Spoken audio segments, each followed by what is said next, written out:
Hi, we're the James family. Are you sick of your day-to-day life? Ever thought about doing something different?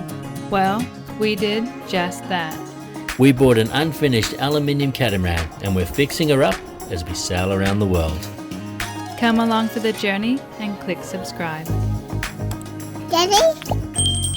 Mommy? Charlie?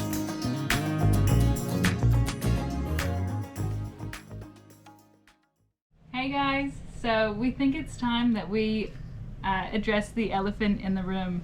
So many of you guys have noticed that we are taking weight off the boat. We've talked about our boat being on a diet.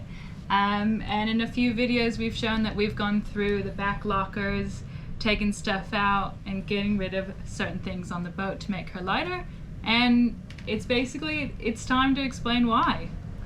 So initially what happened on our first passage where we went out into the open ocean, we averaged just over 4 knots, and we started looking into why that was. Generally speaking, if you are going slow, you've got lots of options on the boat, and the first option that I chose was to put up more horsepower. So I put up a lot more sail to get her moving, and what we found was the rig started creaking and making this weird pinging noise which we weren't really comfortable with. It made a sound, and it's very concerning when your rig makes those sounds. It turns out after some investigation it was actually the main halyard. As the mast flexes, the halyard then moves, and the sheath on the top needed a little bit of grease and was making some noise, but at the time we didn't know that, so we decided to reduce sail down again, and then we started looking into other reasons why the boat was so slow. Now, we don't have a problem with slow boats. The wind was doing 15 to 20 knots, and we just expected a little bit more out of her in those conditions because the winches were all loaded up, the ropes were all loaded up, nothing felt comfortable. She was dropping off the waves, bogging down on the back end, and just not feeling the way a nice boat should. And with us, our plan is, as you know, to travel around the world. And a lot of people do it, but for us, the world is a massive place at 4 knots. And we're hoping for a little bit more than that. You know, if we could do 8, that'd be fantastic. And that essentially halves our travel time. And we've got lots of miles, and we've only got 6 years or so to do it in, so. Yeah, it's like we went from Great Keppel Island to Pearl Bay a few weeks ago. You guys have seen that video. We did our passage plan, and our arrival time was for 12 noon. But instead, we went super fast, for us at least, and it cut our time down from 12 noon, and we arrived at 8 in the morning. We were dropped anchor, and we were all set up and had our pick of spots by 8. So if you take that into a multi-day passage or big ocean crossings, that can cut down our travel time by days, which will make everything, you're out at sea a lot less, you're dealing with winds a lot less. It makes life a lot more comfortable. And for me, if you've been watching the channel for a little while, you know that I don't enjoy spending too much money. So every sail for us that I consider is a success if we never break anything. If we didn't break anything, it's successful. And we want to start to reduce some of the loads that are on this boat. So the design weight for the boat is 15 ton is our design weight. So when we got hauled out for the survey the beginning of this year, she was 17 tons in the slings, and her design paperwork that's on board, she is supposed to be 15 tons. So we are 2 tons overweight. Now some of you guys might be thinking, oh, that's not too bad, 2 tons, yeah. But it is. It means that we are putting 2 tons more extra stress on the ropes, the halyards, the sails, everything. And basically, we know that we are a cruising boat. We will always be overweight, but we are trying our best to get down to our design weight. So we're going through the boat and we're paring down on stuff. one thing to bear in mind too, with that 17 ton, that 17 ton was with half fuel tanks and the water tanks not pressed. The 15 ton is our fully loaded displacement weight with everything pressed, full cruising gear. That's where the designer thought we were meant to be at. So there's a lot of follow-on effects for not being too close to design weight. One of the first ones, which most people who have been on a catamaran would know, is donkey slats. Yes, I love donkey slats. Especially when you're in the galley and there's just a big donkey slat. So a donkey slat is, so basically you've got your bridge deck here and you've got the water here. We're low in the water. So when a big wave comes, it slaps between the hulls on our bridge deck and it's called a donkey slap. Doesn't sound too bad, but when you're on board, it makes a huge sound and it's just very unpleasant. Now, every single catamaran in the world gets donkey slaps. If someone tells you that they don't get donkey slaps, they're lying. But if we can bring her up in the water and reduce 1 out of every 4 waves, or we get 1 out of every 5 waves, we can reduce the uncomfortableness, we can reduce the donkey slap. So that's one of our goals. And we've got footage of like a few donkey slaps. They make a huge noise. So basically, we still don't have our fuel tanks fully pressed, and at the moment we're 9 centimeters deeper than design draft. So if we do bring it up, that I don't think we're actually going to quite make our goal, but if we attempt to bring it up a little higher, not only will it make the air gap a lot bigger, the bridge deck clearance a lot larger, but also when you go over the waves and the wave leaves, there's not as much weight in the boat to make you sink down so much further. It will glide so much more. So what also happens with a vessel's hull is it starts down the bottom and comes out.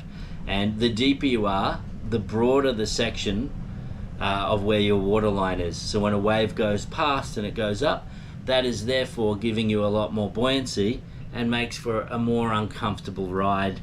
And then when it comes out of the water, there's more weight in the hulls, which will throw you down even further into it, and that puts a lot of strain on your rig, puts a lot of strain on your ropes, your sails, your rudders, and it has a complete downstream effect. And that's why when a vessel designer designs the boat, he designs the boat to encounter certain forces. If we go too far outside those parameters, then we're going past the forces that it's designed to do, and that's when you can tend to break things. So essentially, we don't want to break anything. Yeah. So if we make it a little bit lighter, therefore it will increase the comfort of our ride, and it will also increase the seed carrying capabilities. It will reduce our donkey slaps and make things so much better.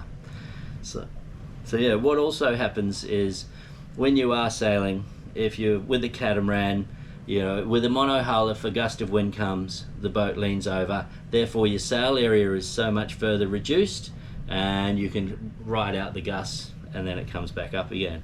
With a catamaran, because it stays flat all the time, if you are overweight, it won't lean at all.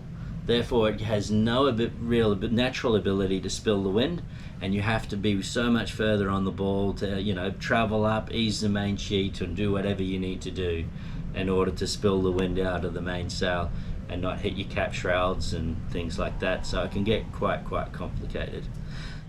So why is weight important? Well, it's all due to Archimedes' principle. Now, me and Kate know Archimedes' principle quite well, being both ex-dive instructors. But essentially, if we weigh 17 tonne, what that means is we will displace 17 tonne, if the boat was in fresh water, 17 cubic metres of fresh water. So the heavier we are, the more water we displace, and the deeper we are in the water. Now that has a big flow-on effect to our righting moments, stability, and everything thereon. I touched on before about as a gust of wind comes and what will happen, but it also changes our righting moments, because our righting moments is distance times weight is what makes a moment, and as we are heavier and there's a lot more weight dispersed out throughout the vessel, then our righting moment is so much more, and therefore that has a big follow-on effect to putting extra strains on the rigging, the sails, the ropes and the winches and everything thereafter. So we always want to try and keep the weight close to design weight, so that the exact profile of the hull that was meant to be on the waterline is what is exposed, and then we have all the reserve buoyancy from there to deal with, and hopefully a smoother ride, a lot less tension on the rig, and as a byproduct we get speed, which everyone likes to go fast. So there is such a thing as too fast, but I believe there's such a thing as a little bit too slow as well. Yes. And that's what we're trying to achieve. And did we touch on if it's too heavy, we have the potential of snapping the mast? Definitely have the potential to break some of the rigging and snap the mast. So if you're deeper in the water and the boat is a lot heavier than intended, as I said, with the waves and everything, a lot of the times in a mono hull, as a general rule, you will reef due to wind strengths. In a catamaran, we've found that has an impact, but we reef more with sea state than we do with wind strengths. If the sea state is very confused and the boat is moving around a lot, we have to reef early, almost depending, it doesn't really matter what the wind's doing. If the sea state is very flat, then we can hold a lot more sail area for a lot longer and with a lot more wind strength. So, and the reason for that is we are so very, very heavy that our riding moment is so much more that it shock loads the rig, and it's that shock loading that can end in tears for us. And again, we don't want to break anything at all. No, and we've recently passed a boat that has snapped their mast. Yeah, so it's a very unfortunate thing, very costly, not just in money but also in time, and both of those things are very valuable to us at the moment. So the boat we passed, the front head sail was down under the water, which means that they probably didn't want to turn on their engine anymore because you run the risk of getting a sail caught in your blades. They had half the mast down over their boat, and it was really rough that day. So they were thrown around. So not only the mast inside the boat was in shambles because everything was being tossed around, and pretty scary situation. And I did touch on before how it affects the rudders. It affects the rudders in many different ways, but one of the common things with catamarans is they do a thing called bow steering, and bow steering is where they have a lot of the horsepower up top, very fine entry points in the bow, and she'll go down in the bow slightly when she's sailing along. Because we've got so much weight aft, the back end doesn't pivot up so much, and it makes our bows, which are so fine, go down a lot further. And because she bow steers so much, you hear the autopilot work really, really hard. And we know how important Otto the autopilot is to us. We want him to stay with us forever. Right, so one of the following on effects of us being so heavy is that we blew the fuse in the autopilot, which we were able to fix, but getting lighter is one of the follow-on effects is making the autopilot work better. And we've noticed just by moving stuff out of those back lockers and placing them in different places, it's reduced the wear and tear on the running gears so much, and it's made a huge difference already. But the thing is, we want to use those back lockers. They're so big and so handy that we definitely want to use them. So there's a few different things that we'll be doing in the future so that we can use them. Basically, they were meant to be where the engines were to go in the original design, and because we've gone shaft drive instead of sail drive, the engines are now underneath the bunks, and to counteract that, the water tanks in the design were meant to be in front of the fuel tanks up forward, and they've been moved back to up aft of midships as well. So without anything in the back lockers, I think the boat would have stayed fairly well balanced, but because that storage space is just so wonderful and we all like stuff, it's made us very heavy in the stern, and that is one of our biggest factors. So it's not just about total weight on the vessel, it's just as crucial, I would say it's even more crucial, weight placement and where you want it to be.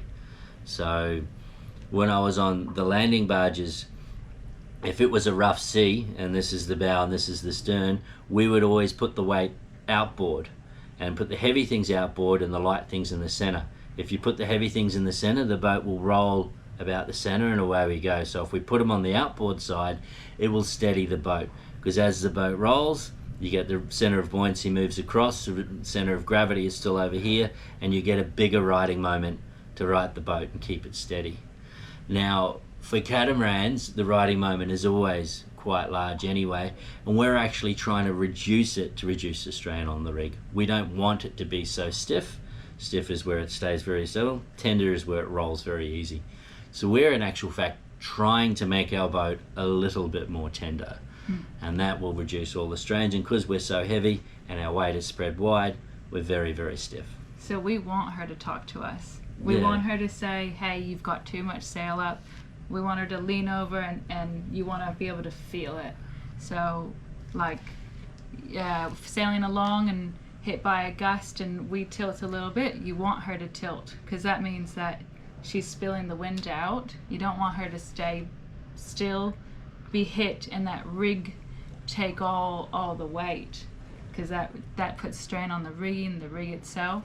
You want her to talk, and you want her to say, hey, you've got too much sail up, reduce sail. And it could be even more serious. We could snap a dagger board, or worse still, damage the dagger board casing. Now, we're very lucky with an aluminium catamaran, and I've had a look at our dagger board casings are very heavily reinforced, so it shouldn't happen, but you know, those are other factors that could happen. If you're running down with the wind and then you need to reduce sail, it's very hard to reef the main if there's quite a bit of wind, so you need to turn into the wind, and you go into what a lot of catamaran owners call the triangle of death. And that's where, as you come round, you're actually heating the boat up. Here, if you're doing 7 knots and the wind's going 14 knots, you know, if the wind's 7 knots behind you, then the total wind strength is only 14 knots, but the boat is only getting affected by 7 knots of breeze. As you turn, you'll get the full force of 14 knots. As you turn into the breeze, your apparent is going to go up because you're going into the breeze, and if you're doing, I don't know, 5 knots, then all of a sudden you're dealing with 19 knots of breeze. And you went from 7 knots affecting the rig and going, oh, that's a bit too much, we need to reduce. Now you've got 19, which you know is way too much. And that's when you can damage things as well, especially dagger boards. And a lot of things, like our dagger boards in the current configuration, once you've got load on them, they jam into place. So that's another little project we're going to do. So hopefully we're going to make them movable when they're under load. Yeah. So that way we can lift them up and more slide around the corner, reduce our lateral resistance underneath the water, and still, not put too much pressure on the sail, the rig, and all of our gear, and again, not break anything.